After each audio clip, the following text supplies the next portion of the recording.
Welcome back to the Fans Talking Athletes podcast. I'm your host, Angad. Unfortunately, Shukin is away this week. However, today we have a very special guest with us. I'd like to take this time to introduce Dalton Pompey. To the alley and left center, long run for Pompey. He dives and makes a terrific catch.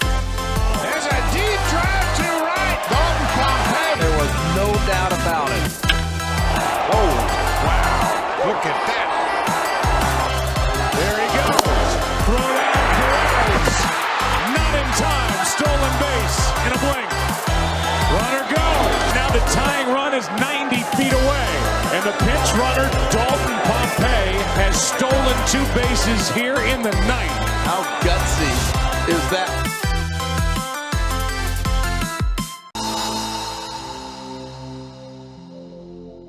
Dalton, thank you so much for taking the time to join us. Hey man, happy to be here. Awesome. So for those of you that don't know, Dalton Pompey was part of that historic Blue Jays team that went on all the way to the ALCS. I remember that year that the Blue Jays had the city up in a roar. Didn't matter where you were from, what your background was. Everybody was cheering on the Jays. And I think it really meant a lot to the city. So, for starters, and I think a good place to start for us would be, I was wondering if you could tell us and our listeners a little bit about yourself. Yeah, man. I'm just 28 years old now. Yeah, my birthday was in December, so I'm getting up there. Happy belated. Thanks. I grew up in Mississauga. Played baseball, soccer growing up. I lived in Vancouver. That's actually where I started, where I first picked up a bat. And the two biggest sports at the time were soccer and baseball. I was able to be out there for a couple of years. I came back to Ontario. Continued to play sports. I played all sports, basketball, dabbled in football a little bit. But baseball, I always felt was like my calling. I was pretty natural at it. I had a lot of skill. And the good thing about baseball is that you don't need to be the biggest guy in the world. So, growing up and coming from high school, I was a little bit of a late bloomer, had like a little bit of baby fat on me. I wasn't the biggest guy. I wasn't the strongest guy, but I was still, I thought I was always skilled. And I kind of bloomed at the end of my high school career, and I ended up going to a open tryout for the MLB in Waterloo. Actually, it was in Waterloo. Nice. And 3 months before the draft, and then I was fortunate enough to get put on the national team, and then I got drafted from there. I live in Florida now, back and forth between there and Toronto. Toronto is always my home. I love that city. My parents are still in Mississauga, so I go there all the time. And yeah, I got a younger brother too. Some people don't know that, but he plays baseball as well. He got drafted by the Miami Marlins 2 years ago. So yeah, we come from an athletic family for sure. That's awesome. I feel like especially having a brother, and I'm sure there was a lot of mentorship on your end as he was kind of growing up as well. I think I saw, I'm not sure if actually if you were born in Vancouver as well, but I remember he was kind of born out there. What part of kind of BC are you from, if you don't mind me asking?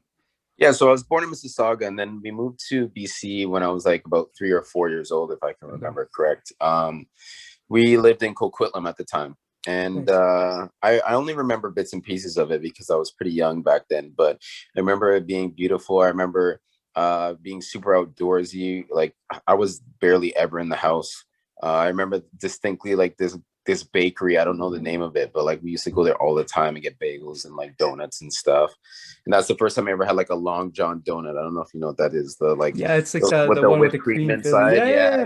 That's the first time I ever had it. So like that's like my thought of Vancouver in general.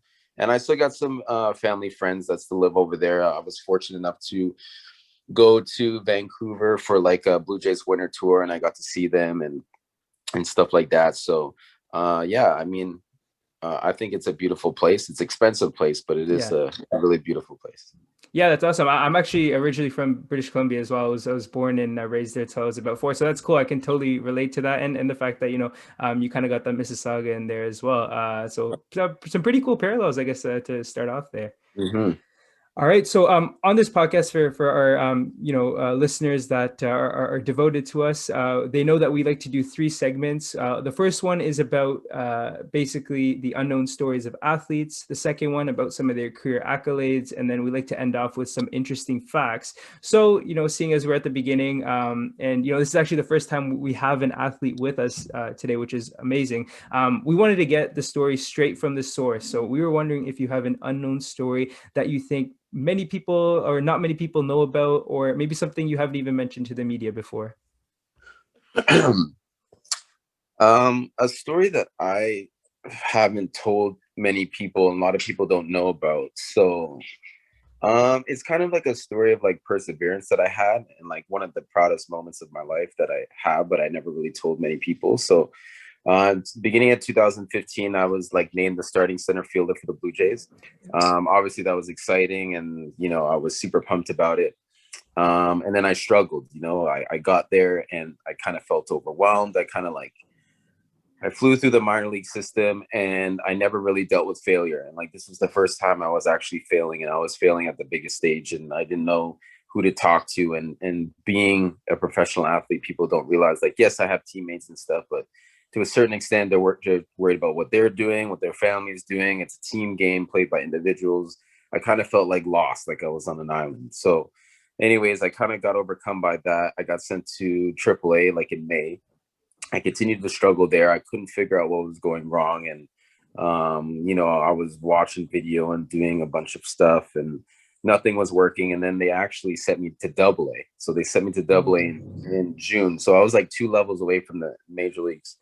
And I had a coach there. So the year before, I had started in Advanced A, and I went from Advanced A, AA, AAA to the major leagues. Like that like never happens.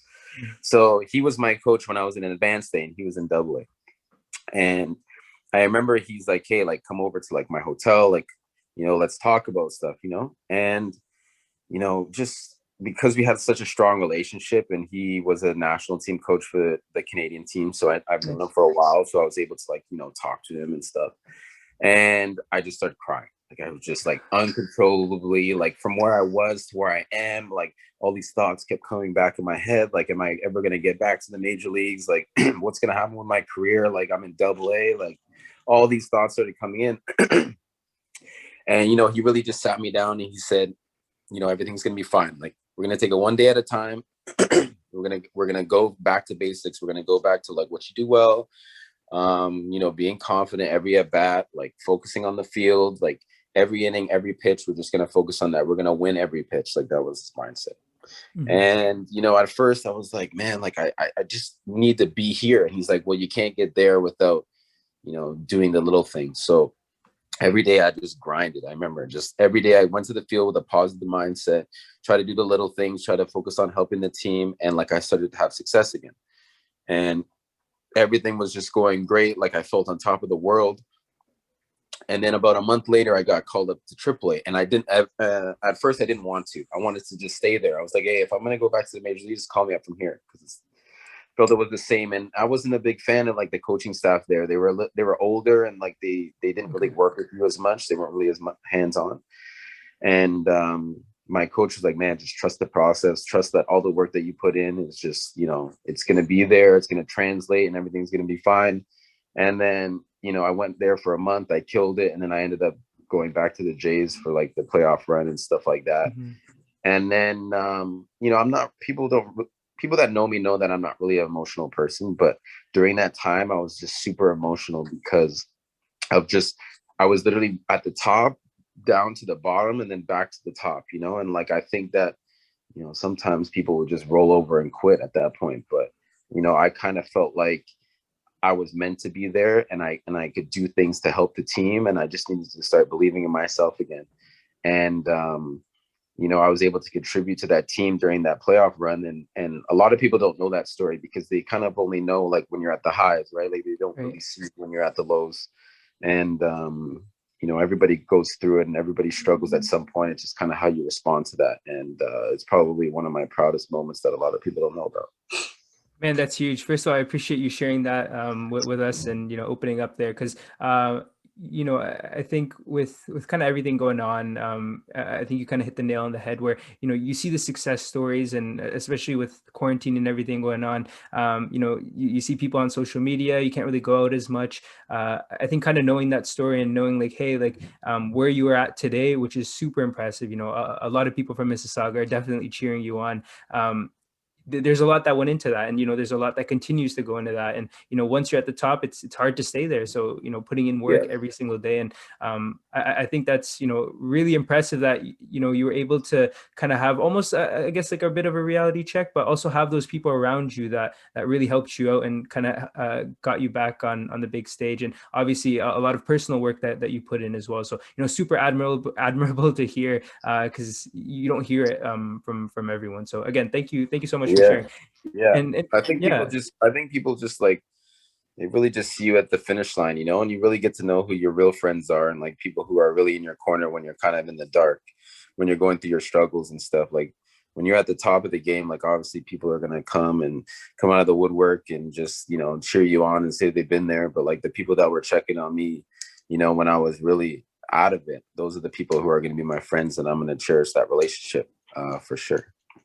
that's awesome, man. That's so awesome to hear. Kind of, I guess, on that note, where you mentioned that you were able to make your way back to the Jays. One of the iconic moments that I think many Jays fans know about, it really kind of lives in infamy now, was both the 2015 and 2016 playoff runs, but specifically in the ALCS Game 6, you stole not only second base but third base as well against the Royals in the ninth inning of the game. Could you walk us through like what was going through your mind at that point? Yeah, so like that whole scenario, like that point in the season, I kind of knew my role and like what I was supposed to do. And to be honest, it was, looking back in the moment, I wasn't really that stressed. But everybody that just kind of reiterates to me like what happened is like, it's always a stressful time. Like I would always come in the game when it was close, and like my run like meant a lot to the team and like the outcome of the game. And but I didn't view it like that. I just prepared myself, and like I just wanted to make sure that everything that I did was everything that I could do. Like Yep. I studied everything, I prepared myself, I was warmed up, and whatever happened. And like during that game, it was kind of back and forth. There was like a rain delay and stuff like that, and I was always in like the gym, just like keeping ready and stuff. And I was actually eating like a bag of chips and just chilling on the elliptical. And then Russell Martin was going up to bat, and he hadn't got a hit all like postseason. And I remember I like rubbed his bat. I was like, bro, I'm not hitting, but you could take all my base hits, bro, and like take it and get one right here. So what does he do? He swings at the first pitch, he gets a hit. And I was like, holy, like shit, you know what I mean? Yeah. I'm like, holy, I'm like going in there like yelling my name. And I was like, oh man, I gotta run out there. And I run out there, and I get to first base, and like it was packed. It was like 50,000 people there, and just there's no simulating like playing at a professional level like in the playoffs, because it's just a different atmosphere. It's a different feeling than like playing like a regular season game.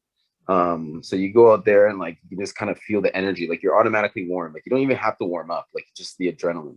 Right. And I get on first base, and the coach is like, hey man, like this pitcher's pitching, like you remember like what you studied and stuff. He's like, we should feel him out, like whatever. I was like, no, like I'm going first pitch, and like that's it, that's gonna be it. And I steal the base, and I was super pumped. I just blacked out. Like it was like I ran, and it was like just me running. I could literally hear my feet hitting the ground. I couldn't hear anything else. I could just hear my feet and like my breathing. And I remember like just staring at second base, and I was like, man, I just ran, and I just tried to like hug second base. I get there, I'm super stoked. And then, I'm watching the pitcher at second base, and sometimes pitchers are like creatures of habit. Like they do things, and they keep doing things, and they don't even know that they're doing it. So for example, like this pitcher, he kept looking at me at second base, and as soon as he started turning his head, he would pitch, throw the ball. And he kept doing it. So originally the team had gave me like the red light. They're like, don't run, because I'm already in the scoring position.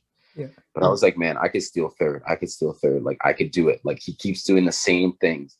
And it was one of those moments in my career that like if I got out, I probably would have got released and like exiled from the Oh team man, for yeah. sure. It was one of those situations, but I was just so confident in like what I was doing and like in the stuff that he was doing that I could make it. And I kind of like blacked out again. I got to third base, and I'm in my mind, I'm like, man, I'm scoring for sure. Like there's nobody out.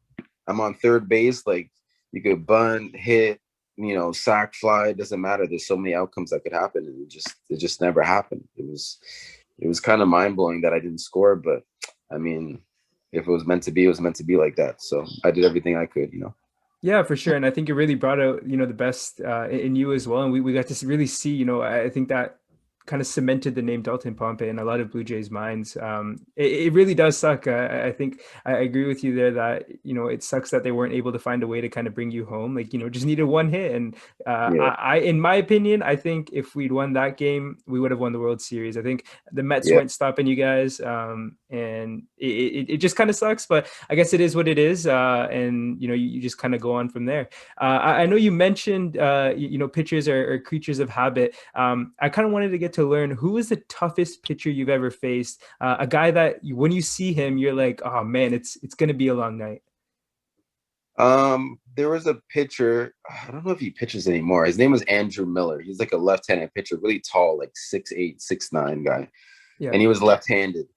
And he was a pitcher that like, so there's like a batter's eye, right? Like there's something right behind the pitcher. If people don't know what that is, there's something behind the pitcher where it kind of like is dark, so you can see the ball come Right. out there, right? So like it's dark and the ball is white, so you can see the ball. But he was so tall and he threw from such a weird arm angle that his hand would never be in that batter's eye. So it was like in the state. So like Yeah. if people are wearing white and like green and whatever, like all these different colors, I couldn't see the ball. Like it was, so he would always throw from these angles, and he was definitely the toughest pitcher. He was already throwing like 96 to 98 with like a Mhm. really nasty slider, and like let alone I can't see it. So he was definitely the toughest pitcher I've ever faced. I mean, I struck out on 3 pitches, and then I went back to the dugout, and the guy was like, "Hey, man, like this slider was your best pitch to hit." And I was like, "Dude, I've never seen a slider that good in my life." So Yeah. Yeah. he was tough, and he made a lot of money because he was really good. So Yeah, for sure. And kind of maybe on the other side of that, I guess I don't really want to be calling out any pitchers, but were there any where you kind of saw him on the mound, you're like, you know what, I'm gonna take this over the wall. yeah, there was one guy too. He pitched for the Orioles. His name was Chris Tillman, and Oh yeah. I was always a fastball hitter, and he liked to throw fastballs. So anytime like guys like to throw fastballs, I usually had a lot of success against them. And it was crazy. He would just throw me high fastballs, and I knew exactly what was going to come, and I would hit it every time. I would get like a hit. I got like a triple, a home run, and like a double, and all these hits against them. And he would continue to do the same things. I was like, dude, like you're not going to make an adjustment, but like I'm not mad about it. But Yeah. I could see his balls so easily. It was like he'd be throwing like 94, 95, but like it looked like it was like 85 because I could see it so good out of his hand. That's awesome because as fans, what we see is kind of the stat sheet as well. I play a lot of fantasy sports. I've dabbled in a lot of baseball fantasy as well. But that's kind of what we see. We don't really see what's really going on the field and kind of what's going through their minds. And especially as a batter, or as like a hitter, you're really getting to read the pitcher, and that's why I kind of found that fascinating. You kind of bringing that up, where you kind of pick out their habits a little bit. Even going back to when you were saying the other pitcher was looking over his shoulder a lot at you, and you were kind of able to figure out that it was a good time to run. So thanks for that insight. As fans, again, we don't get to see that as much, but we do appreciate hearing that. So I kind of want to continue on the topic of baseball, and obviously you're a player in the MLB. Who would be your on your Mount Rushmore of MLB players? So maybe give me 3 hitters and a pitcher. For me, like I probably wouldn't put any, like you could say like Hank Aaron and like Babe Ruth and like these guys, but I wouldn't put them just because I never seen them. Like I've Right. never watched them. I never grew up with them. So I guess the like modern baseball players that I would put, first and foremost, it would be Ken Griffey Jr. He was probably my favorite player. Growing up, I tried to do everything like he did it. He's one of the greatest hitters of all time and players of all time for sure. I put Derek Jeter up there. I got the opportunity to meet him and like playing for the Yankees for 20 years. He was like a staple in that lineup. He was an unbelievable player. Larry Walker too. I had the opportunity to play for the senior national team, and he coaches there. And growing up too, he was an unbelievable player, but he's an unbelievable person too. He's really selfless, and he does a lot of things to help us. And obviously, being a Hall of Fame baseball player too is just, icing on the cake. And he was something that like all us Canadian baseball players could look up to and try to be like. And then as a pitcher, I'd probably say Randy Johnson. I think he was just like super dominant, and I got the opportunity to meet him too when I signed with Arizona last year. He's like a coach with Arizona, so he's like 6'11", like this huge dude, and he was a great pitcher, man. He did it for so many years, and he was just so dominant for so long. I definitely have to pick those four guys for sure. I think that's a solid lineup you kind of got going there. I feel like for me at least, I would consider myself a baseball fan, but some of those names, I'm not gonna lie, are escaping me. But Derek Jeter, 100%, I couldn't agree more. He's definitely on mine as well. Oh no, I knew some of them. Don't worry. But like Walker, I knew as well. Obviously being a Canadian, it's nice. I'm not sure if you're going to agree with this, but I think a lot of young Canadian athletes, especially from the GTA, look up to you as someone that's worked their way up to the big leagues. So that's cool that you kind of had someone as well growing up. But hopefully, maybe you can step into those shoes and kind of be that person for these young athletes. I definitely hope so. I always try to make myself available to anybody that's willing to listen. If you have questions, and I never, if I have the time, I'll definitely answer them. I was that kid once. My whole dream growing up was mainly to just get a scholarship. That was my focus, and that's all my dad put in my head as a kid. It's just like, you need to go to school, like get your education and stuff like that. And then the draft ended up coming up out of nowhere, and like I still have scholarship money and stuff like that I can use, but that wasn't my first dream. And I get a lot of questions too, like, how do I go pro? Like, how do I get drafted and stuff like that? And just like, there's really no answer for that. It's more so like, it's your own personal development. Like, and realistically, not every player is going to get drafted, like to any sport. It's really hard to get drafted, let alone to like make it to the pros. And I just try to put it in people's mind that like, that wasn't my sole goal. Like, that wasn't my goal at all. It wasn't until I signed that contract that my goals changed. But I think people need to have realistic goals. And I think that you need to push yourself too. But at the same time, it's just, you need to be real with yourself. It's just like, I see a lot of kids too asking me, how do I go to like Division I baseball? And I'm like, well, if you're not the best player in your team, if you're not the best player, one of the best players in the country, you're probably not going there. Just try to be real. And, sometimes people don't want to hear that, but at the same time, I was real with myself and with my expectations and what I wanted to accomplish. And then, I was able to overcome that. I set the bar high, but not too high that was unattainable. And I think that's really what helped me separate myself and get me to where I got to, because I did work hard and I did stick to a routine, but at the same time, I made sure that those goals were attainable every day. And I had something to strive towards that was realistic, and kind of went from there. Yeah, for sure. Well, I guess you kind of laid out what SMART goals are. A lot of young athletes are taught that. And I think a lot of them forget the attainable part and, keeping it real with yourself as well. And baseball obviously is huge, but it's not everything. There's so many other avenues where you can get into baseball and still be around the game of baseball, whether that be coaching, whether that be even in media, for example, kind of guess like what we're doing here, or even on the business side of things. So I think that's super valuable advice. Maybe not even just for baseball players, but just for people in general and just in life, just to have some SMART goals and keep it real with yourself. So that's some nice wisdom coming in from Mr. Pompey there. Yes, if you're I want to set a scenario for you here. You're the current GM of the Blue Jays. You get to pick one player in the league today. It could be any player you want. Who are you picking to start a team around? Oh, it's Mike Trout for sure. Yeah, he's the best player in baseball. He's like he's like the LeBron James of baseball. He's like the guy who's always like in the MVP conversation, but like he never wins because somebody always has like a better season than him. But at the Okay. same time, he's so consistent. He's always there year after year after year, putting up the numbers. But like he just gets overshadowed because he's so good, and like people know he's so good. But like somebody might have a better season than him, and they just pick them.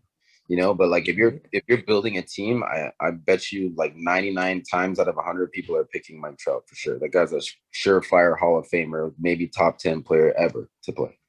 Wow, top 10 player ever. That's Yeah, a nice take there. I like that. I'm gonna quote you on that. If he's once he's once he's yeah, inducted into yeah. the Hall of Fame, yeah, we'll play If this. he stays healthy and he keeps doing what he's doing, he's definitely there for sure. Well, I guess that's a reason why he's always such a high fantasy pick as well. He's always going either one or two. I don't think I've actually ever seen him go two. I think I've always seen him go one as well. So Right. no, that's very true. So I guess I wanted to learn a little bit more about yourself and kind of your journey with baseball, but not so much what actually happened, but maybe what didn't happen. So if if you weren't in baseball, what would you be doing right now? I wanted to go to school to be an accountant. Actually, I was always really good at accounting, um, and I always found it something that I enjoyed doing. Later on, though, I started to become friends with like actual accountants, and I kind of changed my mind on that. Yeah. I think if you asked me before, I would say that, but if you ask me now, I'd probably say I wouldn't be one, just because I'm at the point now where, you know, when I do choose to do something else in my life, I need something with adrenaline. Like I need Mhm. something to replace like being on the field in front of so many fans and feeling that energy versus like going to work at a desk job. Like that's pretty difficult for me to like comprehend. Mhm. It would have to be, I really like enjoy like doing stocks and stuff. So maybe I Yeah. was thinking about doing like being a stockbroker or something like that along those lines where I kind of get the blood pumping every day, Yeah. kind of like give my life some sort of fulfillment and something that's not the same every single day. Because, even though baseball was the same, you go to the field and do the same things, every day was different. Like you could have been the best game of your life, could have been the worst, or, crazy things could have happened. And I think I just need to do something like that. Yeah, for sure. And I mean, I guess there's a certain level of adrenaline when you're filing your taxes, making sure that you're getting your Right, maximum amount of right. return I don't and know if all that's that. going to do it. But yeah, no, you're right. That for sure wouldn't fill it. But you never know. Maybe in an alternate dimension, that would have been something else. And so, other than baseball, are there any other sports that you like playing, or you like watching, for example? I know you mentioned soccer and football growing up. Yeah, I enjoy watching pretty much all sports. I can respect every sport and what those athletes have to go through. I'm a fan of basketball. I like how it's Mhm. fast paced and stuff like that. I like hockey too. Hockey. I have a couple of friends who like play in the NHL, and like when you start watching like these guys and like get to know them, and like you start cheering for them and you start to like pay attention to what's going on. And like going to the games are fun too. Not so much the Leafs games, just because I feel like they're a little bit more corporate and like business people were there, but like I went to like the Mhm. Lightning games and stuff in Tampa, and they're always a bunch of fun. Football I like watching, but mainly on TV. I think when you go to the games, it's a little bit slower. Okay. There's like a lot of timeouts. There's a lot of TV breaks that people don't realize. But yeah, that's a grind. Football is definitely a grind for sure.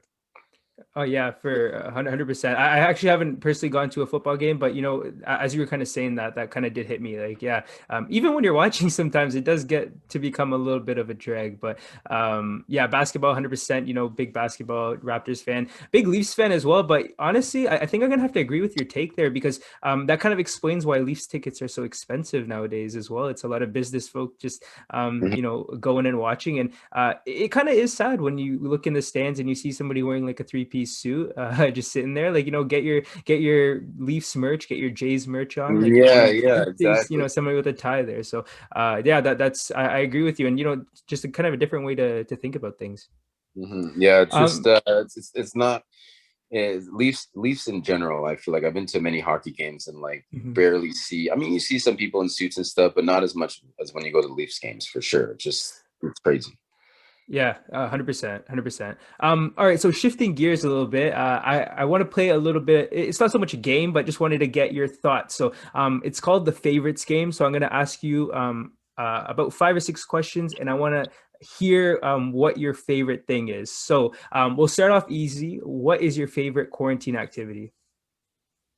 My favorite quarantine activity, maybe playing video games. I stopped playing video games though, but I was building a lot of puzzles actually. I was getting like these Okay. 1,000-piece puzzles and I was just doing them. I remember like when March I was in Toronto and like quarantine first hit, I did like 3 or 4 puzzles and like it takes forever and it's like super frustrating, but like it passes the time. I set it up on like a little island and it'd take me like a week or two to be able to do it all. It was crazy, but it was fun. I enjoyed doing it.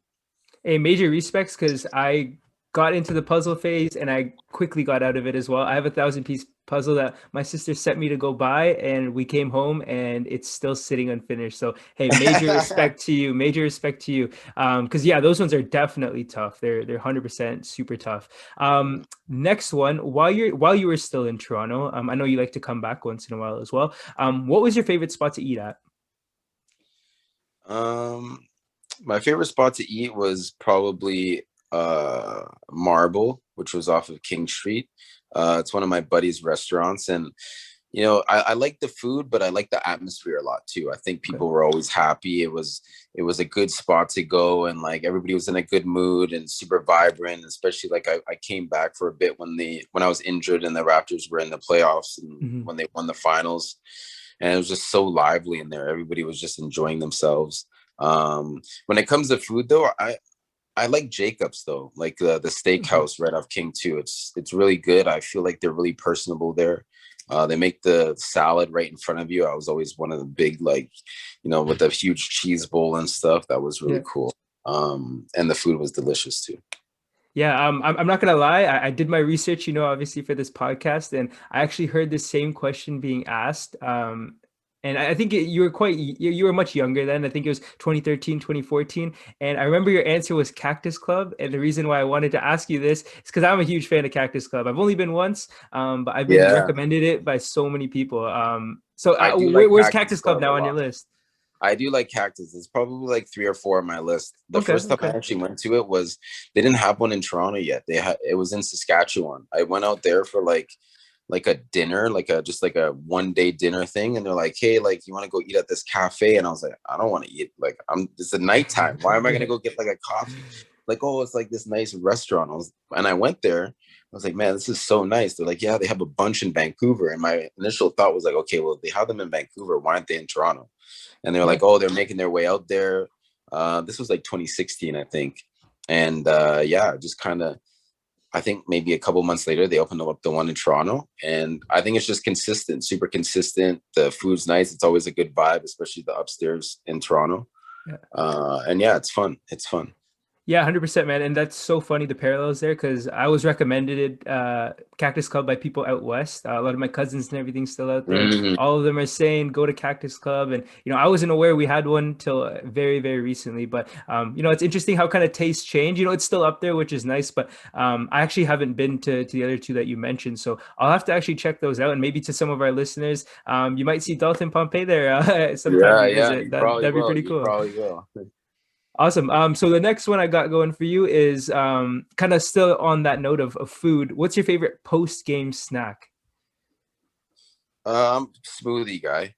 Put like strawberries, bananas, pineapples into a smoothie. I can drink smoothies all day. I think they're healthy. They taste good. Put a little bit of protein in there. I think it's the best snack that you can have and still get like the energy and the nutrients that you need, instead of like, I remember when I first got to the major leagues, they had like a bunch of like steak and lobster, and yeah, it's good. Don't get me wrong, but it doesn't make you feel good, especially the next day. And like, if you eat red meat all the time, like it made me feel lethargic. So I just started drinking like chocolate shakes with like, fruits in them and stuff like that. And the next day I was able to recover a lot better, and I was able to perform at a high level versus eating all that heavy food. Right. No, for sure. I'm not gonna lie, I've never gone into smoothies. My brother and sister, they're huge smoothie people. Trying to get me on it. I guess I kind of get it, but it's just not for me. But maybe one day, you never know. You just gotta find a smoothie that you like. You just gotta Oh, find a smoothie that you like, and then you just kind of go from there. do you have any recommendations? I mean, if you go with like a whey protein chocolate with like banana, that's pretty safe for me. It Okay. kind of tastes like a milkshake in a way. Yeah. If you like milkshakes, then you should like smoothies. It's just sometimes people put stuff in smoothies that are just like they don't blend well together, so they make them not taste good. But That's fair. No, I think that is a very safe option. I'll definitely try that out. That Mhm. actually sounds pretty good. Yeah, it does sound kind of like a smoothie. Yeah. So as a part of the game, you obviously have to travel a lot.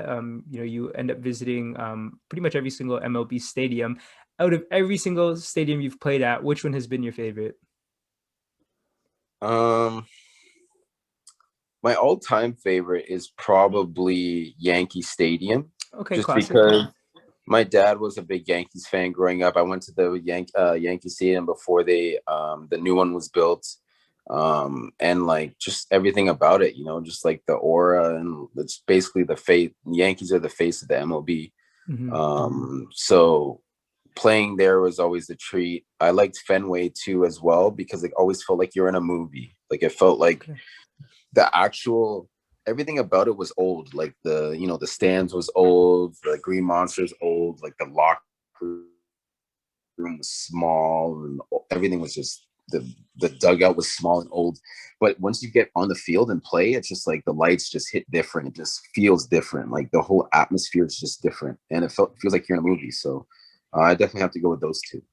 Yeah, some classic options. I actually got the Yankee hat there, so I think you're right. It is kind of the face of the MLB. I unfortunately didn't get a chance to go to the old stadium at all. Mhm. But They're this similar. is They're similar. They're basically the same thing. It's just, one is just more modernized than the other one. But yeah, yeah. it's just always a good time, and like you kind of felt like that's when you kind of know that you made it is when you played there.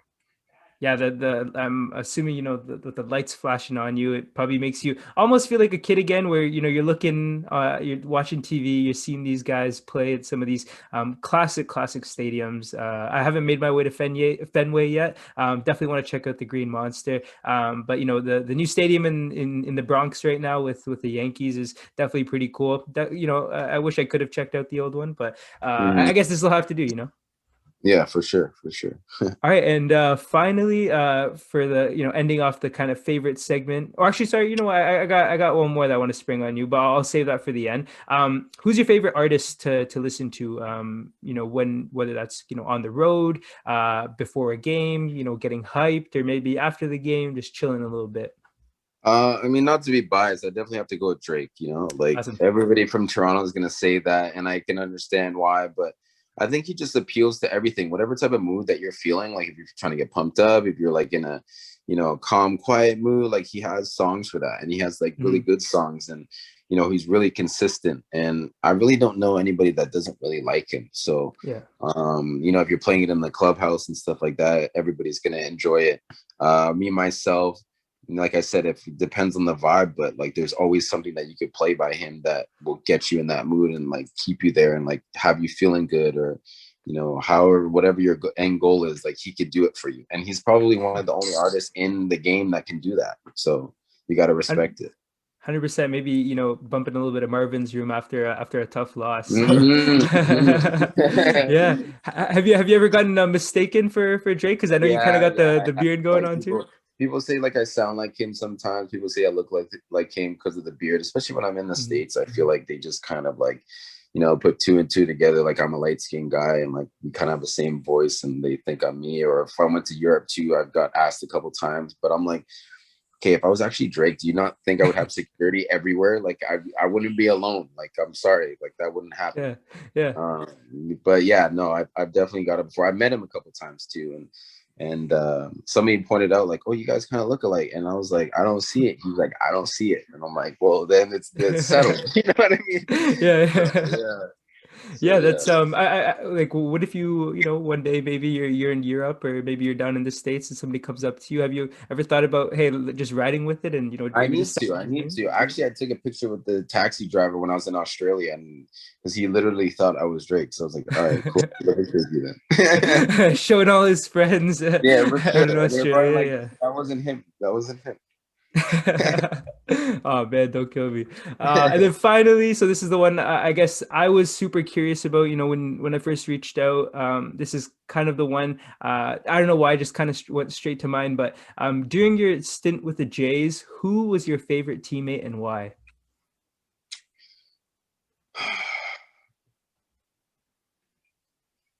That's I think there's two. There's two. I Okay. can't just pick one. The first one would be Devin Travis. So when Devin Travis was on the team, we got on the team at the same time. He was traded to the from the Detroit Tigers, and we came up in the minor leagues together. So I always felt comfortable around him. He was always a guy to reach out to, like, see how I was doing besides baseball. A lot of guys view him as like one of the best teammates they've ever had, just because he just, it didn't matter about him. You could have had the worst game ever, but like he'd be the first guy to pump your tires if you had a sick game, or like if you had a Mhm. bad, he'd be the first one to like pick you up. And yeah, everybody always respected him. Everybody always rooted for him. He was always positive. Like even if he was having a bad day, you would never know it. Like he was super consistent. Um, and yeah, he was somebody that I loved and I still talk to this day. And I also have to say Jose Bautista. I think he got a bad rap, like when it came to the media, that he was kind of a Mhm. dick and like he wasn't a nice person. And he wasn't towards the media because he was always upset that they were posting like stuff that he didn't say, or like, changing his words up. And they were making him perceived to be this person that he wasn't, because when it came to us and, how he treated us, and he kind of took me under his wing, and like he wasn't this like superstar in my eyes. He was like just this guy who just like wanted everybody to succeed and like Mhm. be do well. So like anytime I had a question, I would always go to him. He'd always reach out and like invite me to like dinners with him, and like just got to hang out with him and just be around, and get to know him on a personal level. And he was just a great person, and he still is. Like I still message him and we still talk every once in a while too. And another one that was there for a short time was David Price. When he was there, he was only there for like 2 months, but Mhm. man, there was no guy that I ever felt in all the time I was in the major leagues that made everybody feel the same. It didn't matter if you were there for 20 years and you were 10-time All-Star, or if it was your Mhm. first day there. Everybody was treated the same by him, and you had to respect it because he's been a great player. That's awesome, and I think that's very nice of you, kind of clearing up the air with Jose Bautista there, because that's someone, just like you said, in the media we don't really see that side of him as much, especially with the pictures of him and Odor kind of fighting and all that, throwing Right. punches. You definitely don't see the side that you're talking about. So that's really nice to be able to go into that and see that side. And even with someone like Price, he was a fairly big pitcher for quite some time. Came over from I believe it was was it the Tigers, I believe, at the time that he Yeah, that he came over he built from. the Yeah. Tigers. Yeah. And then yeah, so that's awesome, man. That's to hear those stories and to kind of get that perspective. So yeah, again, thank you for kind of going into that. So this is kind of where it gets a little bit more controversial. This is kind of, I guess, the segment we're gonna call it this or that, where I want to get your take. I'm gonna give you two topics. I want you to choose one and maybe give a little spiel as to why. So, first one, Jordan or LeBron? Oh my gosh. Okay, I'm gonna pick LeBron. Okay, and the Okay. only reason why is like I get it, the 6 for 6, and like he's never lost, and I get that Jordan was just a killer. He had that killer mindset. Hmm. LeBron is just built different. Like he just he's more of a team guy. Like when Jordan wants to take over the game, he'll do it. But LeBron trusts his teammates. He Hmm. doesn't. Sometimes he doesn't take the last shot. I get Jordan would take every last shot, and I get that he was good at it. But LeBron trusts his teammates. He can do everything on the floor, like 1 through 5. He could play every position and play it well. And there's been nobody in the NBA that's played better as he's gotten older than LeBron. Like LeBron's probably having his best season. He's like 36. Yeah. Like, how is Yeah. that possible? You know what I mean? You got guys like Dwayne Wade talking about it, saying like he's never seen a guy play at this level at 36. And Mhm. he continues to do it year after year. And the biggest thing for me why I pick LeBron over Jordan, I take out the championships because, if you look at LeBron, he took bad teams to the finals. Like there were some bad Cavaliers teams that he brought to the finals and they had no business being there. But the biggest thing for me that LeBron has that Jordan didn't is that he was the number 1 pick, and he was like people were talking about him from when he was like in the 9th grade. Like they were like, this guy's gonna be the next Jordan, and he actually did it. That's the thing. Michael Jordan went to college for 3 years and went to UNC, and then was the 3rd pick and like became the star. And went to baseball, came back. Like, don't get me wrong, there's nothing bad about Jordan. He's one of the all-time greats, but LeBron was the chosen one, and he actually lived up to that hype, and you have to respect that. You have to. Like, I don't care who you are. Like, they were talking about him when he was like 13, 14 years old. I remember hearing his name, and like he came to the league, and he just dominated from day one. Yeah, no, honestly, if baseball didn't work out, I think you'd have an amazing career as a sports analyst as well, because we actually did our first episode was on LeBron. He was kind of the inspiration almost for this podcast, and that's literally the point that that we touched on as well. And coming from somebody else that may not have actually heard the podcast, I think that gives lots of validation to that point, as to, again, you hit the nail on the head, where he had so many expectations and he was able to not only live up to them, but somehow surpass them, in my opinion, as well. It does make him definitely a great player. So, what, I think you can't really go wrong either way. But yeah, I respect that. I respect LeBron. This one, sure, it'll maybe be a little bit lighter, a little bit easier. So, obviously when you come back, you probably, I'm assuming, maybe have Tim Hortons when you're back in the city. Yeah. Are you a Tim Hortons iced cap kind of guy or an iced coffee kind of guy? Iced coffee. I used to be iced cap. I used to love iced caps and stuff like that. And then, I wasn't really a big coffee drinker at all. Like, I didn't enjoy coffee, especially hot coffee. I didn't understand how people like it. It's like burning your lips. Like, how do you enjoy this? And then one of my friends like, man, you gotta try the iced coffee from Tim Hortons. And I'm like, man, I don't like coffee. He's like, bro, just get one and thank me later. I was like, okay, whatever. So I ended up getting it, and I was just hooked. Like, that was the first time I ever had coffee. And I was like, man, I drink it all the time now. I drink like Starbucks iced coffee, because obviously they don't really have Tim Hortons here, but Starbucks, like Dunkin' Donuts, shoot, I'll even make my own iced coffee for sure. But there's nothing beats though having an iced cap when it's hot out. It's kind of like a slushy with coffee in it, but I'd have to go with iced coffee for sure.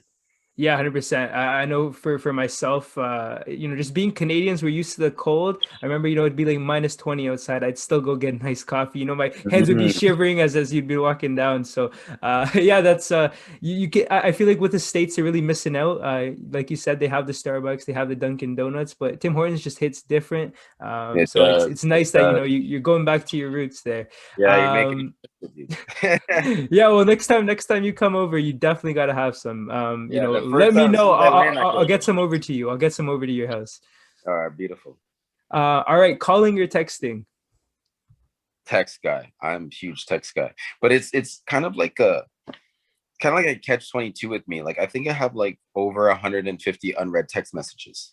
It's just like, okay. I'm a text guy, but like I only like to text if I like want to talk to you, or like it's like something that I need. You know what I mean? Like I think a lot of people just kind of like just talk about a whole lot of nothing in text. Like, it kind of drags on, so I just kind of stop responding. But when it comes to calling people, I hate doing it. Like, if you have to like call the bank, or like call like somebody to get something, or like I just put it off for so long, like until like the last possible minute. But like, if one of my friends calls me, I'll talk all day. Like, I'll talk on the phone all day. So it just depends on what it is. But I always felt like talking on the phone was just so much of a hassle. But that's just my opinion. Yeah, no, that's fair. That's fair. And when you text, are you an emojis type of guy? Like, how many emojis is too many emojis for you? More than 3 is too many. You can't use more than 3. You can use 1, that's fine. But like, if you're using 3, it like better be like really, really funny, or like, I don't use like 3 heart eyes emojis. Like, there's no way. Well, good to know. If you're ever texting Dalton Pompey, make sure you limit your usage of emojis. No, not too many of the emojis. Come on. Sounds good. Pineapple on pizza, yes or no? Yes. Yes. Yeah, excellent. 100%. Excellent. Staying in, playing video games, or going out with the boys? Definitely going out with the boys. If you asked me that maybe like 5-6 years ago, I'd say staying and play video games, but I don't really play video games as much anymore. I kind of feel like I just have other things to do. I kind of grown out of it, I guess, being 28 now. Like, when I was young, it was a big thing, but I definitely would rather enjoy going out with my friends, and especially now with like COVID and being in quarantine and stuff. I think people are gonna want to be able to go out and enjoy time with their friends even more now. So I'm looking forward to that. 100%. One last controversial one. Do you put the milk in before the cereal, or do you put the cereal in before the milk? And I just want to tell you there is only one right answer. I put the cereal in for the milk. Excellent. Thank you. There's a lot of people that do it the other way. I didn't think they existed, but they do. So thank you for clearing that up. Right, It's right. That's yeah, weird. I've it's never put it very the other weird the other way. Yeah, 100%. 100%. Glad we're on the same page. Yeah, yeah. All right. So we're kind of coming to the end of our episode here. So I just got a couple more questions for you. You can feel free to expand on them as much as you need. So, with obviously it's Black History Month at the time of this recording in February. Just wanted to learn a little bit about what Black History Month means to you. I think it's an important time. I think it's an overlooked time. When you talk to any Black people, they'll tell you, Black history is every single day, right? Like, Mhm. you got to appreciate who came before you, and you got to appreciate who's coming after you. It's important to learn like about the roots of Black people, and like where they came from, and where they're going. Specifically if you think about like in baseball, you got guys like Jackie Robinson who broke the color barrier. I wouldn't have the opportunity to play it if he didn't do what he did. So you got to be appreciative of that, and you got to learn about them, and like at least give them the credit where it's due, right? So it's always been a good reminder in February, coming back and like really reflecting on the things that these people did for me, because like I said, I wouldn't be in the position that I am without them. And two is just also like understanding that I'm a Black person too, and I'm setting an example for other Black people. And I think that's important because just to show them that there is a way out. You know what I mean? Like, whether it's, not going to university or like getting into drugs and gangs and doing all this negative stuff, that there is a light at the end of the tunnel. And sometimes we need to be that role model for them as being an athlete, a Black athlete, and show them that there is opportunity other than doing things that, can get them into trouble. Yeah, 100%. And I think having strong, Black voices like yourself, even like LeBron, we were just talking about him, just kind of what they're doing, kind of using your guys' audience to really, I think, make a difference, I think is huge. I know we're kind of talking about this a little bit before we started the podcast, but I saw you on TSN. I don't know who it was that reached out to you, but I really resonated with a lot of what you have to say. For all the listeners, make sure you go check that out, give that a like, support our boy Dalton. So yeah, I thought that was huge, and I thought that was definitely something I wanted to address in this podcast, especially with what's going on. Both a lot of people focus on what's happening in America. I think it's just as equal in Canada. It's just a lot more subtle. I think Canada is definitely a little bit ahead from the States, at least, but that's just my outside perspective of kind of what I've lived. What are your kind of thoughts on that? I think that it just comes down to like, it doesn't matter like what race you are, like if you're Asian, you're Black, if you're Arabic, if you're Indian, like it doesn't matter. Like Black people are kind of in that same boat where we're like a minority, right? So Yeah. it just comes down to treating everybody the same. I always use the analogy, like if people are, racist, or I see racism, I'm like, first and foremost, like we look the same on the inside, you know what I mean? And like they act like I had a choice. Like, my parents got together and they created me. I didn't get to choose to be, half Black, half white. These people didn't get to choose to be Asian. These people didn't get to choose to be white. Like, what makes you better than me? Like, why aren't we equal? And I never really understood that. And that's how I view people. My parents really instilled in me to treat people the way you want to be treated. And if I want to be treated a certain way, I'm going to treat everybody the same. I'm going to treat you with the most respect until you take that away from yourself. If you do something to me for me to not respect that, then obviously my views are going to change of you. But it doesn't matter what you look like. It just comes down to the person that you are. And I think that it comes down to the parents and how you're raised and like the environment that you're in, because you are who you surround yourself with. And if you surround yourself with people who are negative and think like that, then you're just going to think like that in general. Like, it's just how it goes. For sure. So obviously the conversation needs to be had, and they need to start focusing on it more in school, and because that's where it starts, like if you're not at home, you're at school, and what are your friends saying, what are they doing, and you just be who you, like I said, you become your association. So I think it's important that this message continues to be pushed, and the more we talk about it, the better it's going to get. Yeah, I appreciate your take on that and kind of your voice there. That's super important for, I think, our listeners to hear as well. So thank you for that. I want to start to end on a little bit of a lighter note. I wanted to get to know who your hero was growing up. As a Canadian baseball player. And probably not even in baseball. I think probably my parents. They really grinded. They did a lot to not only put food on the table, but they sacrificed a lot for me to, get to where I am athletically. And they sacrificed a lot for me academically as well. They told me not to get a job growing up. They're like, focus on your sports, focus on your school. They really pushed me to be the best that I could be. They always say, even to this day, like they always wanted a better life for me and my brother than they did for themselves, and I think that's really selfless, and they showed it. They didn't just talk about it, they were about it. And I try to do what I can for them when I can, and I hope that at the end of the day that I made them proud with what I'm doing and what I am, and who I am now.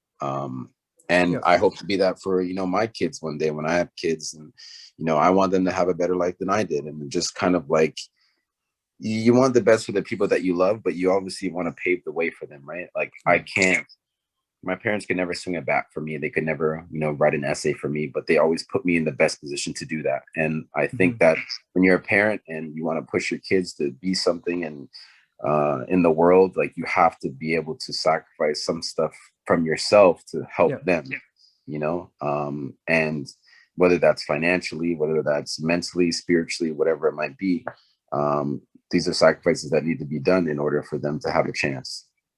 So. For sure. Yeah. I think it's so nice that, you keep them in the back of your mind, because, a lot of athletes that, I don't want to say that they forget about their parents. Everybody, kind of remembers where they're from, but they don't talk about them as big aspects in their life. And sure, sometimes they just aren't. It's tough for some people, but it's very humbling to see you, recognize your parents, and also at the same time show kind of what you've done for yourself, but know that they kind of helped get you there as well. And, we're willing to sacrifice. And obviously I can't speak for your parents. I'm sure they're proud of you. You made a lot of us here in Mississauga proud with what you've done. And not just Mississauga, I'd like to say Canada as well. It's refreshing to see another Canadian baseball player out there. What's, kind of on that note, growing up and everything, what's something that you think you did differently than everyone else that was responsible for you getting to where you are today? It was definitely the visualization for me. I think that I always put in the work, and I knew a lot of guys put in the work. And I believed in myself, but like, I believe myself to an extent that I actually like saw myself doing it, like I saw myself, playing with the Jays and like wearing the uniform and like feeling it and like being in the batter's box or on base or in the field. Like I actually saw it happen. Like I feel like I actually manifested it. I think that's a really powerful tool that people don't use. It's kind of like deja vu, right? When you're there, you're like, it feels like I've been here before. Yeah, because you actually saw yourself there. And a lot of successful people say that. They always say that, you need to put yourself in those shoes. You need to be that person if you ever want to have it. If you want a Lamborghini, you need to actually visualize yourself in one. You know what I mean? Or if like you want this big house, you need to actually see it to believe it. And then once you do that, you kind of have like the subconscious working for you, and then it's making all these dreams an actual reality. So in actual fact, I was dreaming about playing for the team, like going to sleep at night every night for years, and then when it actually happened, it's just like, man, like I actually made this happen. This isn't an accident. That's huge. That's awesome. And like you said, it kind of, it really does apply to any part of life. Like if, let's say I want to become, I'm in pharmacy right now. If I want to become the best pharmacist there is, I got to visualize myself, doing that. So I think, that definitely is advice for anyone can apply it at any portion kind of their life. Finally, this, I promise, is the last question. I was wondering what's next for you after, baseball is done. By the way, I think you're going to Arizona. That's kind of what I read. I'm not sure if you can maybe fill us in what's going on right now, but also kind of what you think is next for you after baseball. Yeah, so I had signed with Arizona last year. It didn't really work out because of COVID and stuff like that. Right now, I'm a free agent. Been talking to my agent, looking at opportunities. There might be a few that come up now as training camp just started and stuff like that. So I'm kind of just staying ready right now. But yeah, I've been taking the time to like think about like what I want to do. Whether it's like kind of like I said earlier, if I want to get into like the stock market or if I want to do coaching. To be honest, I kind of want to do a lot of everything. Like, I don't want to just have something, set in stone where I'm like, okay, I'm just going to be this, like, I'm just going to be an accountant or I'm just going to be a coach. Like, I want to be able to do multiple things, like possibly, have my own travel team one day and be able to give back to, the baseball community from like the knowledge that I have and the connections that I have, but also do stuff that I enjoy. Like, I like jewelry. Maybe I might want to be a jeweler, like I have the capital that I'm able to make these things happen. It just comes down to there's only 24 hours in a day, like I need to boil down and just kind of think about how I'm going to balance that out. But I actually look forward to life after baseball. I think that, the stress of the game is kind of a lot at times. And, obviously the money is great, but you deal with a lot, and just be able to transition and do something else and have a different passion. I think that's going to be important for me. And, they always have that expression, the game stops for everybody. The ball stops bouncing for everybody. You stop picking up a bat eventually. Like it's not a matter of if, it's when. So you just got to be prepared for that. And I think I'm starting to get to that point, and I'm looking forward to it. Yeah, that's very refreshing to see that you kind of have that forward thinking view. And you kind of have this interest in doesn't really matter what's coming, but at the same time kind of being present and kind of enjoying the ride as well. If media ever becomes that thing, or if you ever want to start a podcast, you always have a place here. So again, we do appreciate you. Appreciate that, first of all, insight as to kind of what's next for Dalton. I know myself and a lot of baseball fans are very excited for you, and hopefully you do land in a great situation. And we're hoping to see you back on the field again. But yeah, with that, I did want to say, thank you so much, Dalton, for taking the time to join us on our podcast. Listen, as a Mississauga native, it's really, really great to see you doing the, big things. I know I've said that like at least 10 times during this podcast, but I really do mean it from the bottom of my heart. It's nice seeing you repping the city. Even right now, you got with your hat, you got the six side, which I, find awesome. And we just truly want to see you succeed. And to everyone listening today, go give our boy some love. Follow him on Insta, follow him on Twitter at Dalton Pompey. But yeah, again, thank you so much for joining us. Absolutely, man. Thanks for having me. I really enjoyed it. Awesome. So that brings this week's podcast to an end. Make sure you give us a follow as well. Stay caught up with all of our latest guests and episodes. Peace.